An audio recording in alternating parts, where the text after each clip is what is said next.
जिल्हा मध्यवर्ती बँक कोल्हापूर ह्या बँकेला आरबीआयने दिनांक 17 जुलै 2026 रोजी एक पत्र दिलेलं आहे आणि त्या पत्रात स्पष्ट सांगितलेलं आहे की 13,30,000 रुपये तुम्हाला दंड ठोठवण्यात येतोय।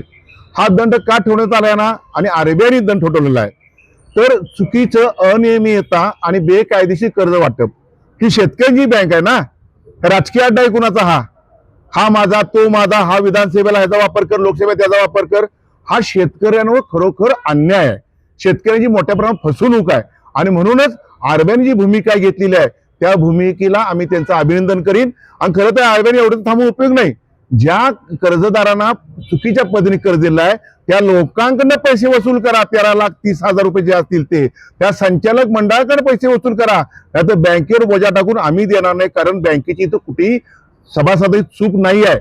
पाहिजे ते बराच कार्यक्रम चालू इथं पाहिजे ते।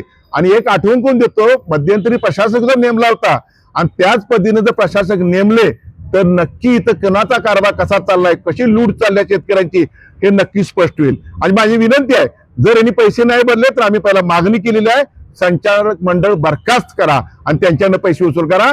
आणि एमडी सुद्धा तेवढेच जबाबदार आहेत। टेक्निकली पर्सन म्हणून तुम्हाला बसवलंय खुर्ची गरम करायला, त्या ताटाकाचं मांजर होऊन तुम्ही होता कामा नाही तिथं।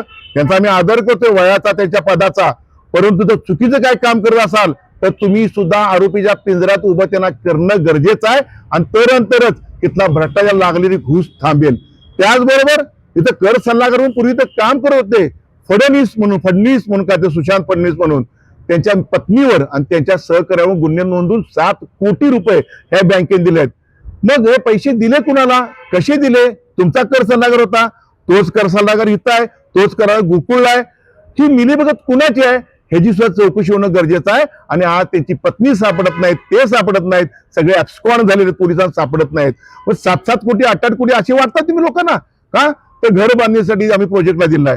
अरे पैसे कुणाला द्यायचे, प्रोजेक्ट रिपोर्ट कुणी तयार केला? ऑडिटर काय तुमचे झक मारतायत आणि पैसे वसूल नाही कोण देणार ना? म्हणजे ज्या पद्धतीने कामकाज चालले त्या फडणवीस कंपनीचे जे सल्लागार कंपनी आहेत त्यांची सुद्धा आरबीआयने चौकशी करणं गरजेचं आहे आणि हे पैसे संचालक मंडळ किंवा एमडी शिंदे साहेबांना वसूल करावेत अशी आम्ही मागणी केलेली आहे। आपण आता कार्यकारी मुख्य कार्यकारी अधिकाऱ्यांची भेट घेतली, नेमका हा दंड आता म्हणजे कोणत्या माध्यमातून हे फेडणार आहेत, काय उत्तर मिळाले आपल्याला? नाही, आता ह्यांच्याकडे माध्यम अनेक आहेत, अनेक माध्यम आहेत। ज्या पद्धतीने हे निवडणुकीला हत्यारं बाहेर काढतात ती माध्यमं बाहेर काढतील सुद्धा, परंतु शेवटी पैसे भरताना व्हाईट पैसे भरावे लागतील, त्यांना ब्लॅकचे पैसे आरबीआय मध्ये भरून चालत नाहीत।